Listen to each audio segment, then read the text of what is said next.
Hey, this is Dan McGaw, CEO of McGaw.io, and looking forward to catching you this week on the Jesse T Show.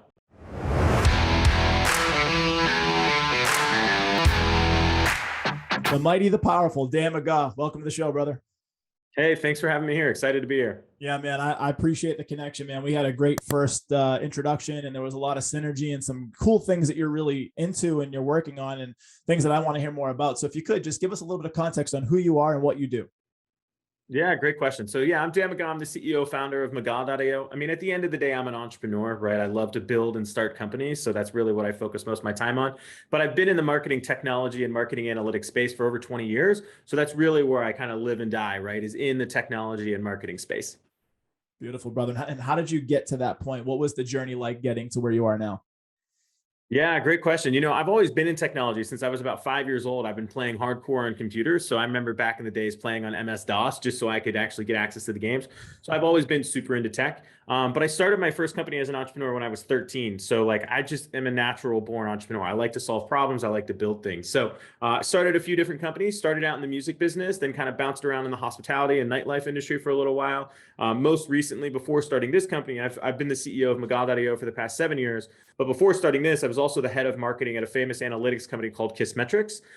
So help steer that rocket ship. I actually was Neil Patel's replacement at the company. So it was a super, super fabulous role. So I've kind of been around the world in regards to different types of entrepreneurship, also running some of the big companies. So just had a lot of fun to get here.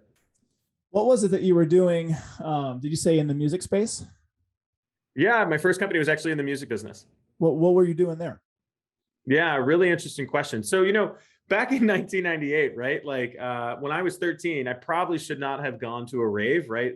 But I did go to a rave, fell in love with electronic dance music, got really big into house music and trance and stuff like that. And I was like, man, this is just awesome. I want to do this. So I fell in love with it. But when I left that rave the next day, I was like, I want to do this for a living. But I thought the best way to do that was a record label. I had no idea at the time, right? I was 13 and stupid, that a record label is basically a bank. They loan an artist money and then they try to recoup that money over time, basically with interest on top of it. And then they maximize that stuff. And they provide some services like marketing and artist and repertoire and all that stuff. At 13, I didn't have any money, right? So I couldn't be the bank. So I didn't know it was called a pivot back then, but I was like, well, I can't do the record label thing. So what can I do? So I got introduced to the concept of artist management and then as well as being a booking agent. And, that's a services-based business where you don't need any upfront capital. You just got to be able to find an artist who will allow you to manage them or get them bookings. And then you take 15% or whatever they make. So I was like, well, I'm going to do that. So I started a company called Shattered Records Management. And I started collecting artists that I would be able to help manage and then as well as get bookings. So that was my first foray into the music industry, was running a booking agency. But the difference between us and booking agencies at the time is back in 98, like the way you got somebody bookings was to call a promoter or know a promoter and get them booked. I was 13 and stupid. I didn't know anybody. So I just started promoting these artists on bulletin boards and forums to fans, right? So here's my artist record, or here's their mix set. Put it on line, got it on Napster, got it on my GOC's website, put it on a whole bunch of bulletin boards. And then that started building ultimately interest in my artists to ultimately getting them bookings at clubs. So it was one of the first online booking agencies, right, where our whole model was online. Was fairly successful with that at first, and then started doing sub bookings for other agencies. So I had the opportunity, very fortunately, to work with artists like Kyoki, who was the first EDM artist to sell 1 million albums in the United States. Darude, who made the world famous Sandstorm song. These are all people that I did bookings for with this company back in 98 to 2003, about that time. And that's really how I got my start, was just down and dirty, figure it the fuck out and get going. Who was your favorite artist in terms of like personality or vibe? And then also, like, did you work with someone, one of their songs was your favorite song? I'd have to say that Darude was probably the artist that I was most interested in working with. There's another artist that I actually managed that I had more of a relationship with called Fat Rabbit out of North Carolina. But at the end of the day, when I was doing the booking agency, as it really started to grow, I didn't actually have much interaction with the artist at all. My job was basically to find a promoter, have an artist, get those two things going, connect it with their manager, connect it with their booking agent. So I didn't have much interaction with most of the artists. I also didn't listen to most of the artists. By the end of it, we had over 160 different DJs or producers that we managed. So I didn't know who most of these people really were. I just knew that this is what they played. This is how they played. This is what their fee was. These are the markets they're trying to get into. But I would just say Darude would probably be the one that I followed the most. There's also a DJ Micro, which I've actually Darude and DJ Micro I've actually booked here in Orlando way many years later. But it was, it was interesting. But at the end of the day, you get burnt out on the nightlife industry, right? When your Sure. job is to go to venues and stay out till 4 o'clock in the morning, it's kind of cool for a little while, like when you're the guy that everybody knows, but you really do get burnt out on that lifestyle. So it was just a little hard to manage. So it was one of the reasons why I got out. How was it being young, still, teens in that lifestyle? Were you able to partake in any of the partying, or do you have to wait a few years? No, great question. Yeah, no, I definitely participated because I had a lanyard. I got into wherever I needed to go. So my job was to collect checks in many cases as well. So I won't lie at all. My teenage years were very filled with a lot of fun. My high school, it's funny because my junior year in high school, I had a truancy warrant come out for myself and my mother because I had missed so much school. Wow. So in an average school year, you have 160 to 200 days that like you need to be there, and I had missed 90 days Like half a year. like Yeah. through the school. And my school sent a truancy officer to collect me, and then as well as get my mom in trouble. We had to deal with a bunch of problems there, Wow. but they didn't really have a lot to fight with. We actually had to go see a judge and all kinds of stuff about the problem. We're like, I'm running a business, right? So like, I want to come to school, but like, what are the legal laws that I have to follow? And there's specific laws about how you have to go to school. But that was also one of the reasons why I graduated early. I got out of school really early, my senior year, because I just needed to get out of school. Like school wasn't my thing. Business for sure was.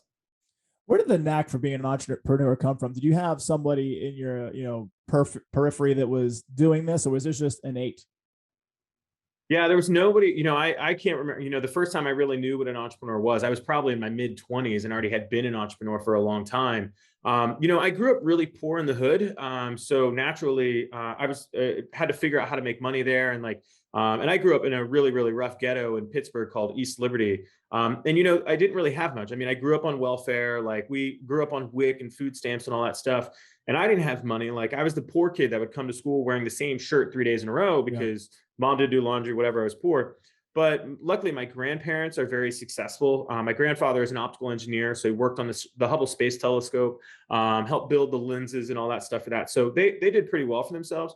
So very fortunately, they cared a lot about myself, and my mom cared a lot. Don't get me wrong, but they got me into the richest prep school in Pittsburgh. So I had to go from the second worst ghetto in Pittsburgh to the nicest school in the city, right? And had to like go through this dichotomy. And I really quickly found out like, hey, there's these haves and there's these have-nots. Which one am I going to be a part of? And I just saw that all these kids that I went to school with, their parents ran businesses, their parents had businesses, or they were doing something more than what my family was doing.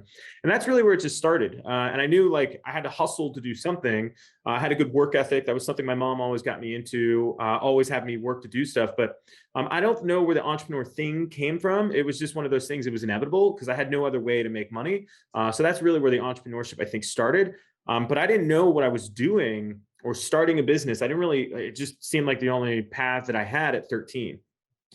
Yeah, there's some synergy there. I grew up in a town called East Boston, and if you're from there, you call it Eastie. But if you've heard of like Southie, which is like the famous Irish part of Boston, we were like the Italian part growing up years before I was even alive, and then it became very diverse. But very rough, very gangs and drugs and all sorts of crazy stuff. But it's weird because we were from there; it didn't really bother us. Like it was like normal to us, and like we actually would have police that we knew by name that like would always mess with us. And like I remember one time I was with a couple of different buddies, and one of the cops caught us, I don't know, it was like drinking or smoking weed or whatever it was, and he's like, if you can outrun me, I'll let you get away. Like that's the kind of that was like the conversations we were having. And like I ended up growing up, and I did a pretty sizable drug deal in front of a police officer one time.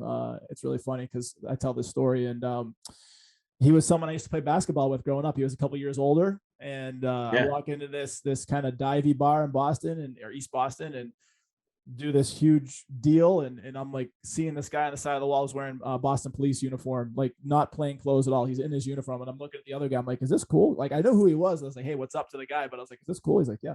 So what were some of your stories, some of your memories in terms of like some of the crazy stuff that happened in the hood over there where you were growing up? Yeah, one of the corners that I lived in, I think the street was called Rippey. So one of the problems where I lived at is that we were in between multiple different kind of like gangster ghetto areas. So if you went a little bit one direction, there was one gang there. You went a little bit another direction, there's another gang there, and they wound up basically the corner that I lived at. One direction, one gang was coming from. The other direction, another gang was coming from. The other direction, another gang was coming from. Oh, wow. And then from the other direction was the police station coming down. So the police station was only maybe 3 blocks away from my house. But all three of these gangs were coming to basically have like a battle royale. And I was probably 6 or 7 at this time. And this is in the middle of the late evening, right? So lights aren't down yet, everything like that. My mom all of a sudden comes in and is like, hey, listen, we've got to get down, like all this stuff. And there was just a huge battle and shootout that happened for a little while in the street. And I remember laying on the ground in the bedroom, like, what the hell is going on? Like, I don't understand what's happening. But that was definitely an interesting moment in my childhood to be able to then next day, like obviously all the things happened. People got hurt. There's bullet holes in the side of the house and stuff like that. And we moved away from that house the next year, but we moved 2 blocks away. So it was a little bit closer to the police station. But I think that was probably one of the most like, I just didn't understand what the hell was going on. But now that I'm 37 or whatever, right? I'm so grateful for those experiences because now like shit in life doesn't faze me, right? Like I'm just able to adapt. I'm able to handle it. So that would probably be the craziest situation. Our house was broken into multiple times, burglarized, like all kinds of stupid stuff. We found guns on our property. The lady that I grew up next to was a large drug dealer, and we had a good friend of my mom, and I had no idea this, but she was selling pounds of marijuana and stuff like that from her house. And it's just who we live next to. So like, it was definitely a different environment growing up. And I didn't know this nearly as much when I was a little kid. Yeah. But growing up, I mean, my mom had 5 pot plants that were on our back porch. I thought they were just plants. I had no idea that they were like, my mom was actually trying to grow and smoke. So it was definitely different. And, my mom obviously may have not been the best mother, right, at the time, but, she did the best with what she had. She was in a bad situation. So, I'm super thankful for what I was taught and raised with. However, I'm not following in my mother's footsteps, in raising my children the same way, I'll say. Well, you got to learn. And like you said, you could be grateful. Earlier today, I was talking to a gentleman. He was like, don't waste the crisis. And that was really poignant, hit me. And I was like, holy shit, like I've kind of been doing that in my life, but I didn't have those words to put to it. And I told him I would use that term for the rest of my life. Like whenever you're going through a tough time, like you can actually learn from it. And then eventually down the road, you can be grateful for it. You can be like, holy, thank you for that experience. Because if I didn't have that experience, I wouldn't be where I'm at today. I wouldn't have had my experience. And so, it's interesting because we kind of share some of those same things. My mom she was a pothead, and I remember when I smoked weed for like a couple of years, junior and senior year in high school. And like, she would actually roll my joints for me because she was better at it. But she's like, I'd rather you smoke it in the house where I can like monitor you versus you being out in the streets getting crazy. And there's kind of like a backward logic to that, because she's supplying me with, it's weed now, it's not a big deal, but back then it was like really taboo, right? And it's like, right, mom's giving me marijuana, but I kind of see her framework, like you said, she did the best she could with what she had with your mom, and she'd rather keep an eye on me while I was smoking pot with my friends versus me being on the mean streets of East Boston.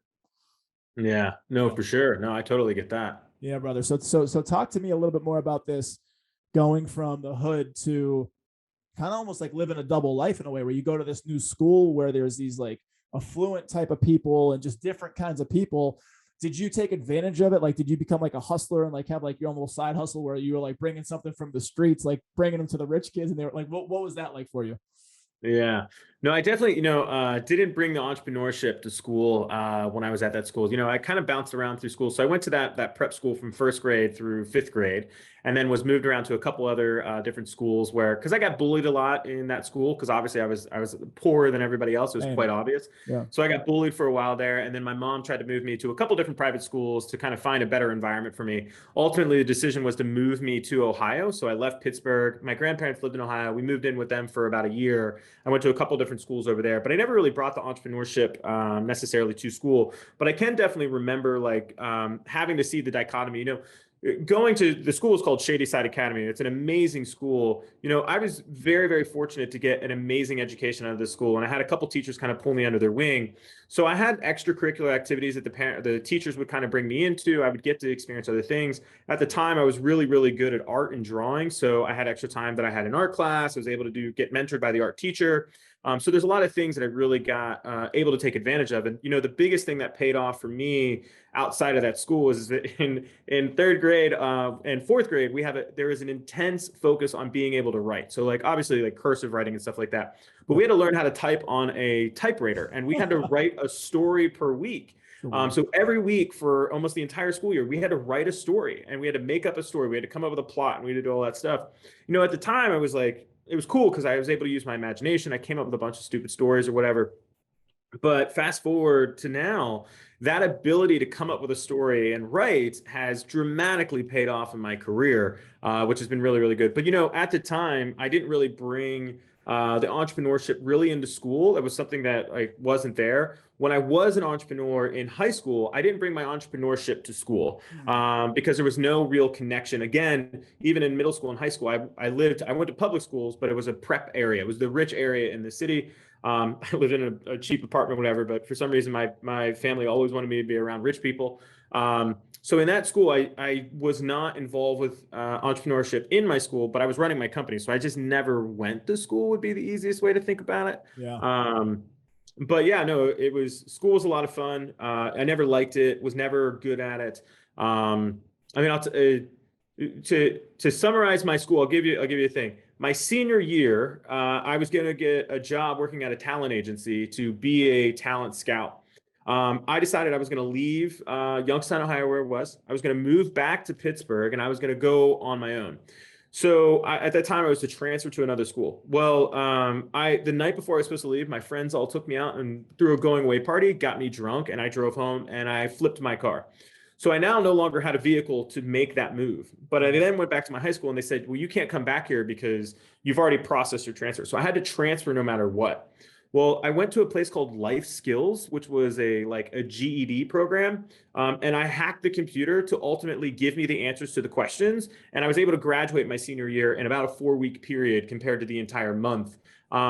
So I've just always been that, I'm going to figure out how to get around something. And that's ultimately been the story of high school and stuff, is how do I get this over with? Yeah. Yeah. Same. I was much more attracted to sports and girls than I was actually paying attention and doing the work. And it was to my detriment at that time, but I wouldn't change it. And it's led to such a beautiful life because I was brewing a rebel, someone who didn't want to conform to what they told me to do, kind of thing. And it served me so much. But back then it was hard because I didn't want to I would do homework just before school started. I hated it. And I would cheat. I don't think I ever did homework. Yeah. I would cheat because I didn't put the effort in. I was smart, but I just didn't care. I remember one year, my junior year, I took my algebra teacher to the junior dance. So I was living that kind of life. I was the relationship guys.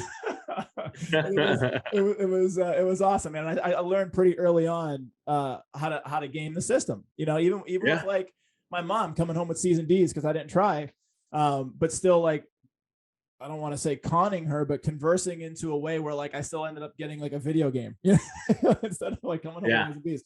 So school. But here's the thing. A lot of times schools, the way they're set up, they're not incentivized, number one, in terms of at scale for industry, but they're not built for entrepreneurs. It's do this, do as I say, have someone in front of the room teaching you what to do. It's built on the industrial revolution standard where you would be in a factory, someone would tell you what to do. This was how they were grooming people to be workers, essentially. Yeah. And I never felt that. So how was your journey going from the music business and the booking business? What was the next iteration from there? Yeah. So the last thing that we got into with the bookings and stuff like that is we actually started throwing our own events. So we started promoting raves and things like that, investing into other people's events. So that was definitely a lot of fun. It was really, really cool, but events are a pain in the ass. So I did that until I was about 19.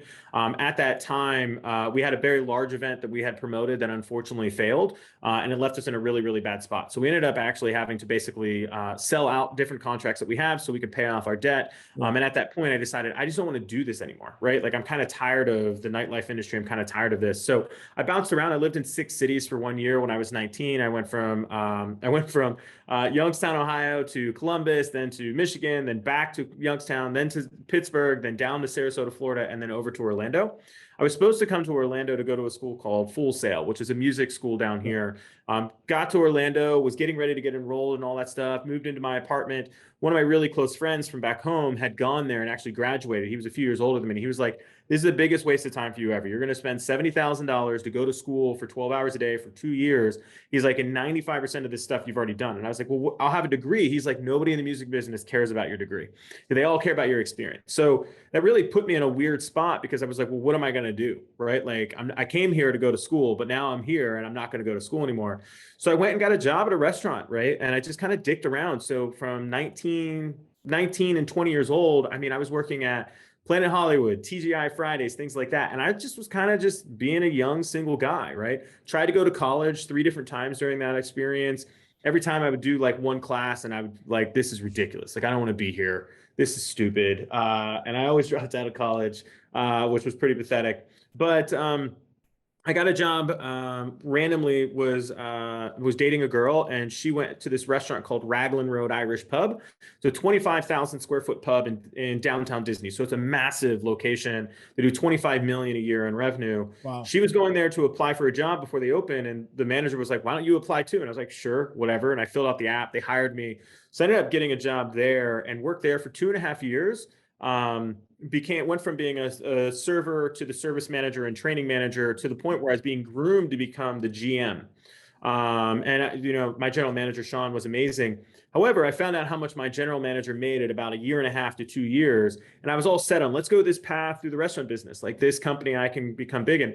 And I come to find out he made just above 6 figures, like barely above. And I was like, this isn't really the compensation range I want to be at. Yeah. So I went to management. I said, listen, either you got to give me this raise or I'm going to quit, because I'm going to go focus on being an entrepreneur again. Decided I was going to get back into the nightlife industry because that's what I knew. And I didn't get that promotion, and I put in my 2 weeks. Started my next business, was called Untitled Management. I switched to another restaurant, was still serving at the same time while I got that restaurant off the ground, but became a nightlife promoter from 21 till about 22 and a half. And then I got burnt out again, canceled that company. But the thing that came out of nightlife promotion then was MySpace was hot, right? That's where we did all the promotion. So I was super, super big into that, obviously very technical, so I could deal with MySpace. When I got out of that nightlife industry, we pivoted into being a social media management and social media development company.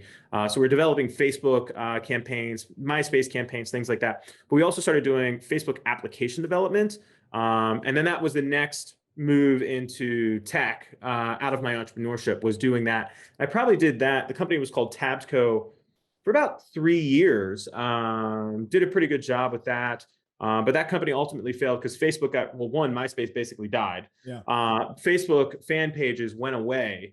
And then when that company was failing, I met the founder at codeschool.com, and then I became their head of growth.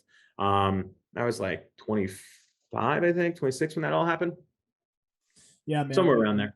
I want to continue on that trajectory in a second, but just kind of sidebar. How long were you in Youngstown for? From 13 till 18. I think 12 to 18. Do you know who Tony Hinchcliffe is? I don't even remember people I sat next to in school. So he's got the #1 live podcast in the world. He's a comedian, and really, he calls himself the top young rising comedian in the world. He's hilarious. But he's from Youngstown. You're about the same age. I don't know if there was cross pollination between the music and the comedy scene. If we're the same age, probably we might have bumped into each other. Youngstown has a lot of different like sub-cities to it. I'm from Poland. He's probably from Boardman, knowing it. So chances are we probably have met at some point. Yeah. But that was so long ago at this point. We're talking 20 years ago, right? It's all good. Yeah, I'm gonna go see a live taping. He's down in Austin, Texas now, and so I got a trip coming up. But Shot in the Dark, didn't know if you would know him. But so talking about the trajectory moving forward and kind of getting more into the technical side and coding and what was that process like for you? Like what was it that you were excited about? What was it that you were learning? And like, how did your journey as an entrepreneur continue from there? Yeah, good question. So, when I started to shut down Tabsco and things like that and moved over to code school, I was minor technical. I could write HTML, I could write CSS. By no means was I a developer. I had a co-founder at my previous company who was the more technical one, who did most of the stuff, but I was pretty competent. When I got over to Code School, though, Code School was an online education platform for developers, and they were one of the pioneers in the game. Most people are familiar with companies like Code Academy or even Team Treehouse. The difference with Code School was they focused on intermediate to advanced developers. They had some entry-level courses, but more of their content library was focused on advanced, intermediate to advanced. When I was brought in, I was their first employee at the company because they had just spun. I was actually hired by their parent company, Envy Labs, to help spin them off of the parent company, help them go raise money. So that was what it was. I was allowed to be, in essence, an entrepreneur at that company. I was the right-hand man of the founder. And I did a lot of the dirty work that maybe a founder would do, making slide decks, talking to investors, getting all those things going. So that was a lot of fun, but I knew I wanted to continue to start companies. So, my famous way of coming up with new business ideas is getting a 24 pack of beer, sitting outside my front yard and drinking until I start thinking of something that's kind of fun to start. So I started, I was trying to figure out, like, what is a big problem in the world? And this is right after I started at Code School. And I remember the gas industry is huge. It's humongous, and there's no tech in there. So I came up with the idea of we need a gas app that helps us know where cheap gas is, but also helps us get gas discounts inside the gas station. So I started a company called FuelZ. I did that at the same exact time I was starting at Code School. So I'm pitching Code School to one set of investors. I'm pitching FuelZ to another set of investors. And that was just a wild ride in the least. I mean, while being the head of growth at Code School, we were experiencing 20% month over month growth. We had that for the entire time that it was there. We crushed it. We had really, I mean, we basically went from $50,000 a month in MRR to $400,000 a month in MRR in around an 18-month period. Wow. I helped us get contracts with Google, GitHub, O'Reilly Media, New Relic at Code School. So I was crushing it in my day job, which was great. But the founder of Code School and I also came together on, we both like entrepreneurs. We want to help entrepreneurs. So we also started the first business accelerator here in Orlando called Starter Studio.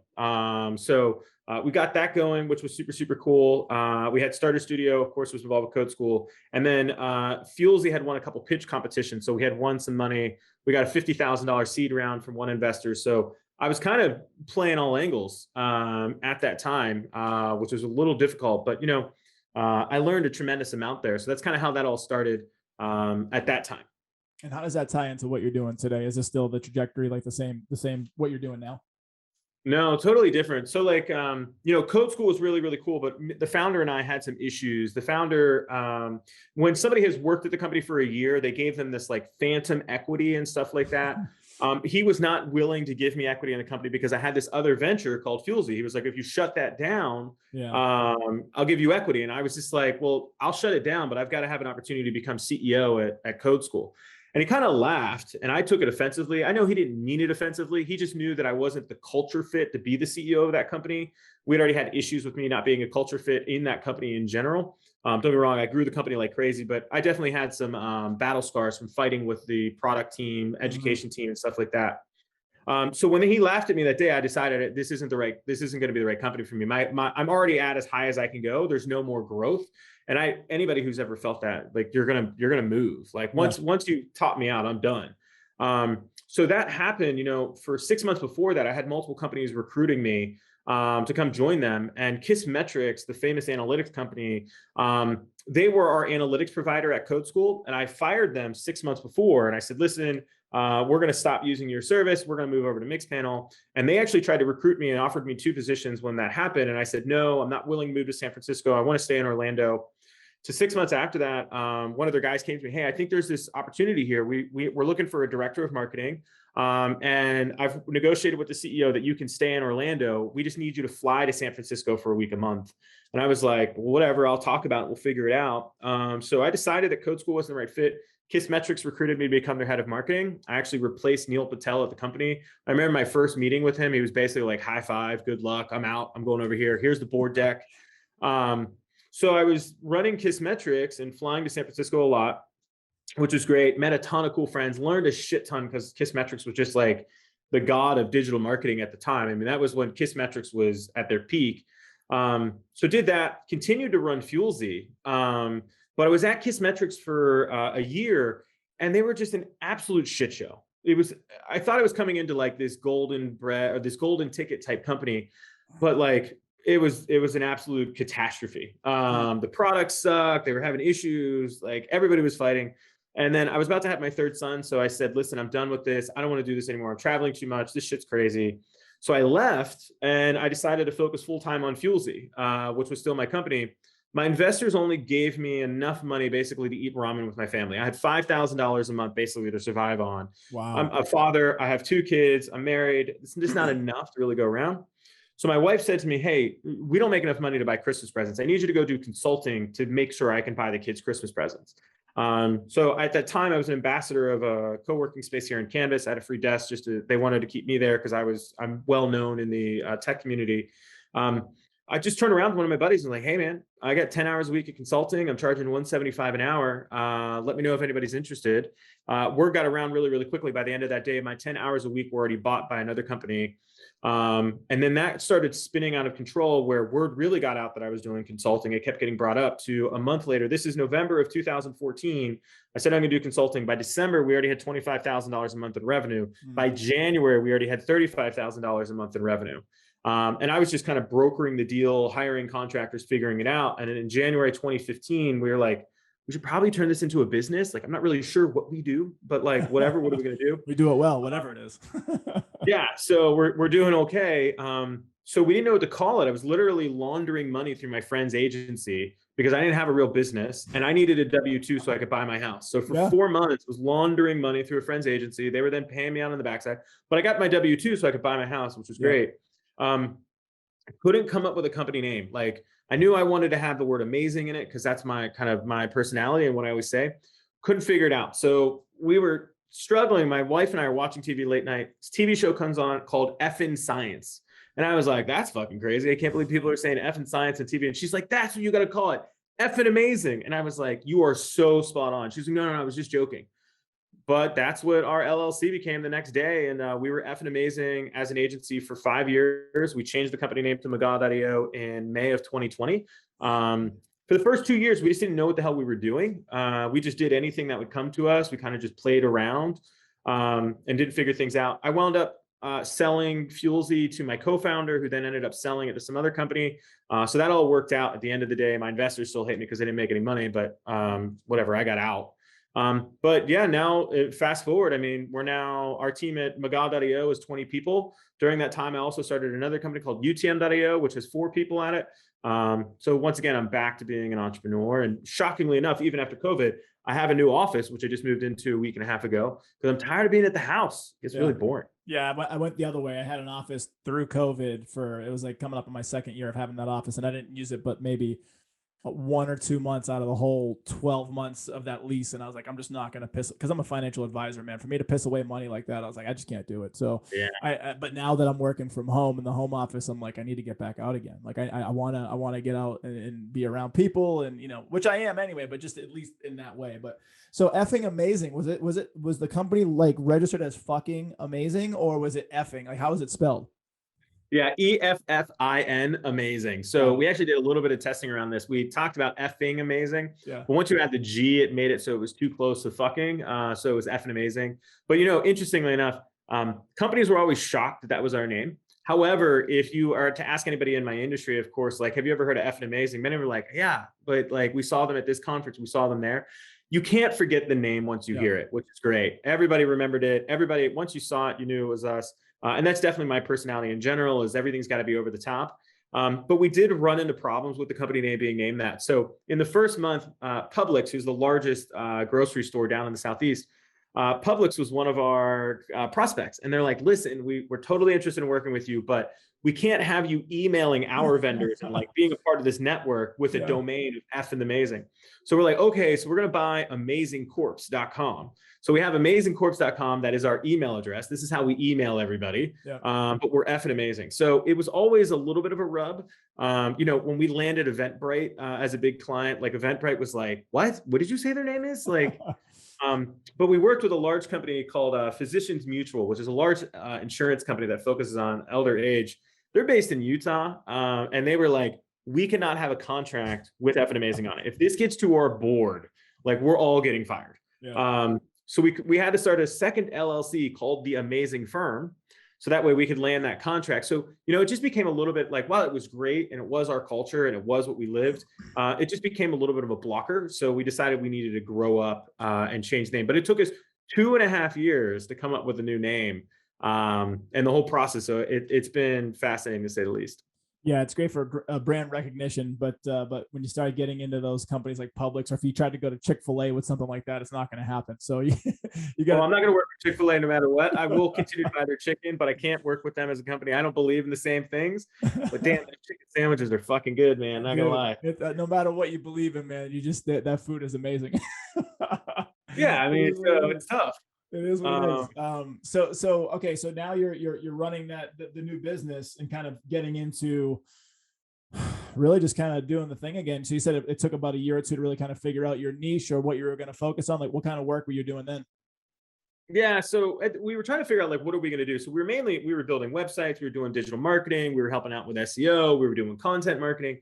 So really, we were your stereotypical digital agency, right? You could come to us and we would do whatever you want. And at the end of the day, managing a digital agency sucks. You have a million competitors, right? If you do PPC, you do content marketing, you do SEO, they're a dime a thousand of them, right? Sure. Like, they're everywhere. So in about 2016, I said, what do we do? What am I passionate about? What is my why? What do I get excited about? What are the projects? And I really hate PPC. Like, it's just not my thing. I hate building websites. Like, it just wasn't my thing. So we try to understand, like, what is the biggest thing in the market, which nobody is talking about, but is the biggest problem that everybody is just starting to realize. And we realized that was the tech stack. So the tech stack is really a huge problem that was just starting to be talked about. Marketing operations was barely even really known. So in 2016, 2017, I said, you know what, we're going to be known for the stack. We're not going to be a marketing operations agency. We're not going to be a Marketo agency. We're not going to be a Salesforce agency. We're not going to be a pure play agency, because there's a dime a dozen again. You've got thousands of Marketo agencies and stuff like that. However, when we did our research in the landscape, there was only 2 companies that focused on building stack. There was us and one of our friends called Mammoth Growth. They knew the analytics, they knew segment, they knew like all these different tools, and they were our main competitors. They hadn't focused on stack yet necessarily, but that was when we said, we're going to put our flag in the ground. We're going to be known as a tech stack agency. So I wrote my book, Build Cool Shit, which is fantastic. Would love to give all of your readers a free chance to get that. And just went heads down on focusing stack. And now, I'm the only person that has how do you build a tech stack course online. I'm the only person that has a book around how do you build a stack, because everybody's still talking about the general topic, like how do you do marketing operations? How do you do RevOps? How do you do all this stuff? But when you think about the architecture and infrastructure of all of your tools, that's a pretty big area where things break. And that's really our specialty. Talk a little about tech stack, because I understand the concept of it, but give it the listeners. Yeah. What does it actually mean? Yeah, of course. So I'll keep it. So you have a marketing tech stack, and you usually have a sales tech stack, and then you have like a customer support or customer success tech stack. Ultimately, in marketing, we use many, many different tools, and we stack them together to build whatever we're trying to create. So let's say you're a B2B company. You may have, let's say, HubSpot for your marketing automation tool. You may have Salesforce for your CRM. You may have Insight Squared for your analytics inside of that. You may have Amplitude for additional analytics.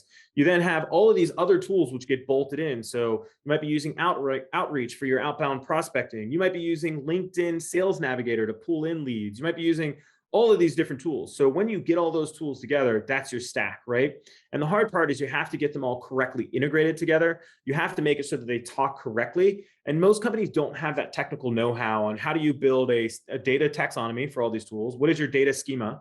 And then how do you correctly integrate all these tools together to provide a really, really good customer experience? Because at the end of the day, your marketers need to be able to do their job. Your salespeople need to do their job, but you have to have the insights and data and personalization, automation to provide that good customer experience for that user. So the stack is just the combination of tools. So we first started with tech stack. The MarTech stack was where we started.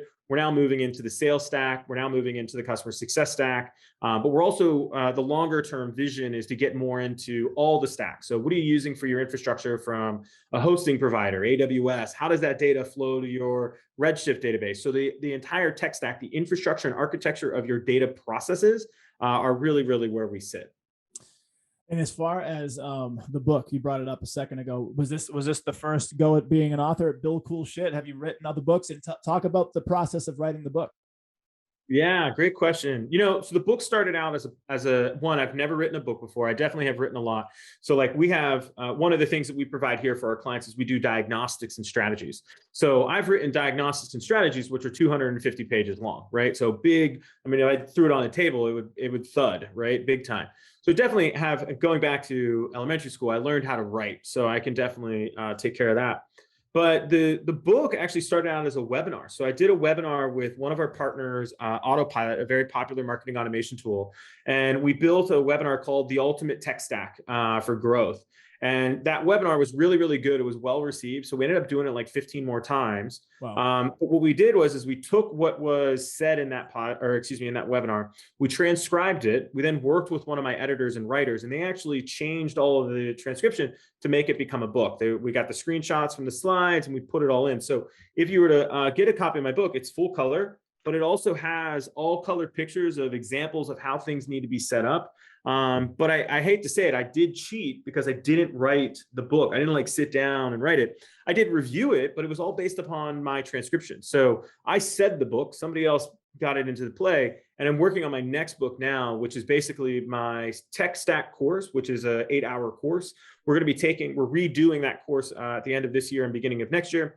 We're going to redo that course and relaunch it. But we're then going to take the transcription from that, and that's going to become my next book. So small little hack for you there. If you don't want to sit down and write, you can just transcribe whatever the hell you're doing. What was your tool that you're using to transcribe? Was there a certain app or a system? What were you using to transcribe your words into the actual book?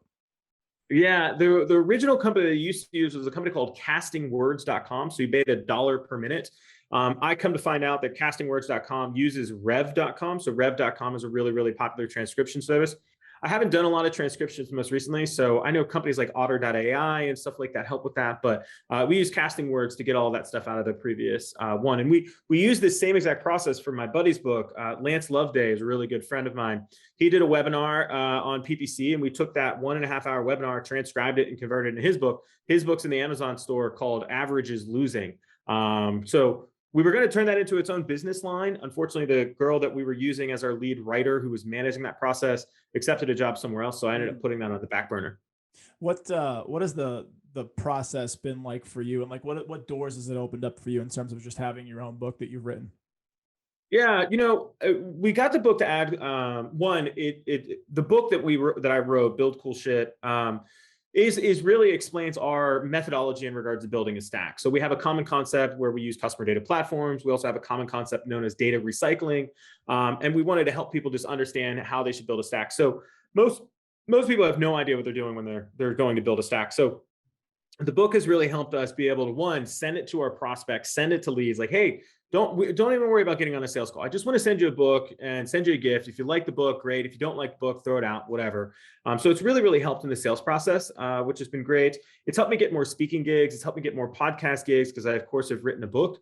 But the book is self-published. You can't find it anywhere except for our site. It's not in the Amazon store. We found that was not going to be, like, that didn't actually matter. Nobody once has said to me, your book's not in Amazon. I can't read it.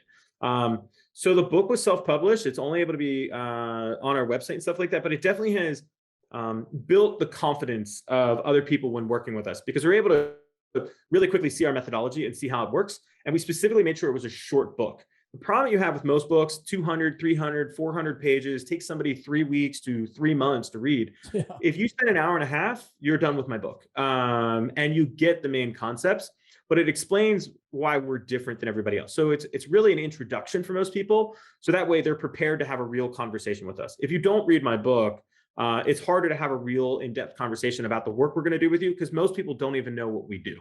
How many words are in the book, roughly?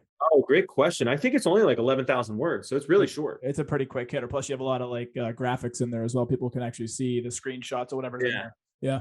Yeah. It's 100. I think the book's like 122 pages, but I'd have to say of real text, it's probably like 65 to 80 pages of real text. Okay. And as far as your process of putting the book together, and self-publishing, for me, I'm about halfway through my first book, and I'm definitely going to self-publish and all that. There's a lot that goes on there, but as far as for you, what made you go self-publish versus traditional, and talk about that a little bit. Yeah, one, trying to get a publisher to pick you up is definitely difficult. But at the end of the day, why do you need a publisher, right? It's for distribution. My goal was not to distribute our book to Barnes and Noble because nobody's going to freaking read it. Like, it's not something you go to a store to buy. Like, it's very, very niche content. So our whole point of it was to simply be able to build confidence in other people, right? Hey, I wrote the book on this stuff, and that was the main focus.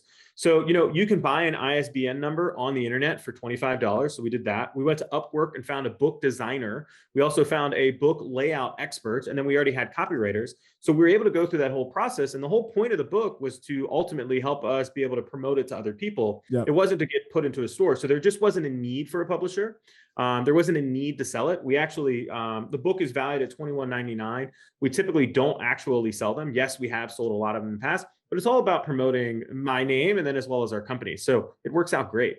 Yeah, it gives being an author, right? Authority gives you that authority. It gives people, they're like, well, heck yeah, he's put together book, and it's probably a really great lead magnet, especially if you're sending them out for free to people that may be ideal clients or at least referral partners. Say, hey, Dan's got a great company. This is what he's doing. I might want to check it out as a client or refer someone to him. It's a nice way to do some, I guess, non-traditional marketing, although it's probably very traditional. It's just the way that you go about it. I would definitely say it's more traditional.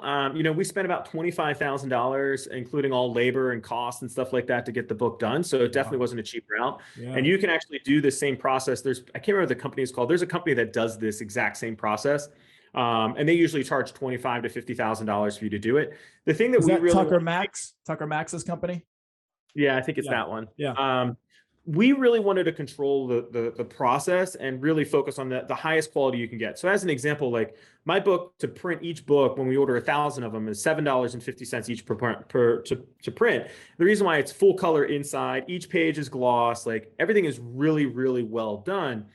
And a lot of times when you work with another company, they're just going to do traditional print, right? They're not going to have all those things in it. So we really controlled the process, and that's paid off really, really well. I mean, I'm not going to name any clients by name on this call and who we've landed, but when you have a big call, I mean, like we just did a call 3 weeks ago with a large multi-billion-dollar company, and we're like, hey, listen, thanks everybody for making it to the call. After the call, my executive assistant's going to follow up. We'd love to get your address because I want to send you a copy of my book, so that way you know what we're all about and give you a good intro.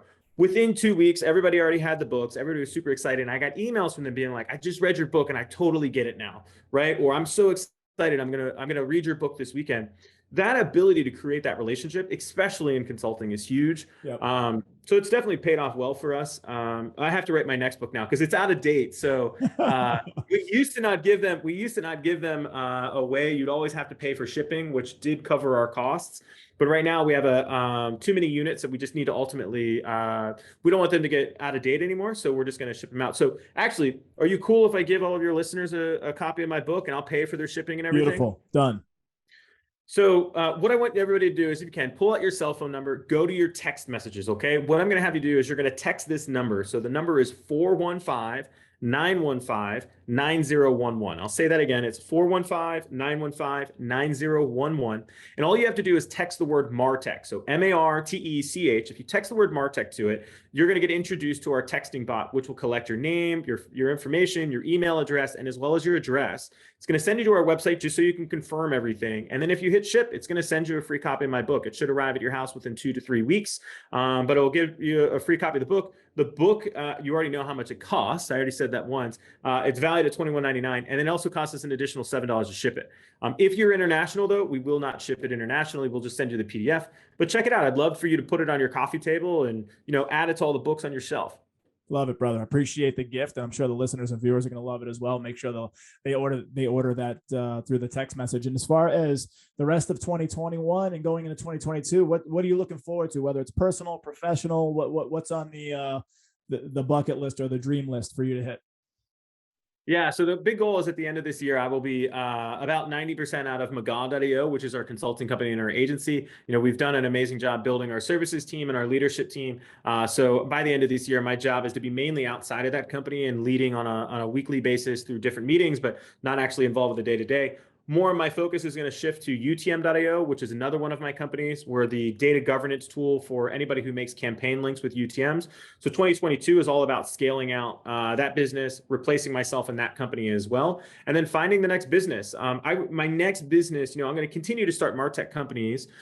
We just started another company. It's going to be called Hole Punch. It's a real-time meeting notes agenda tool. So we're creating that. That'll be a fun little project. But I really want to get out of tech. I want to either get into Airbnbs, I want to get into real estate, but I want to get into something where I can actually see and have more instant gratification. Because as you're probably familiar, with entrepreneurship, a lot of this stuff can take years to really get gratifying. So I'm looking to have a little bit more quick hits in 2022 in regards to my entrepreneurship ventures. Love it, brother. Well, let me be the first of the audience to say thank you, number one, for being you and sharing your journey and telling us about all the things in your world. And we're looking forward to seeing all the great works that you do from here on out. Thank you so much for being on the show, brother.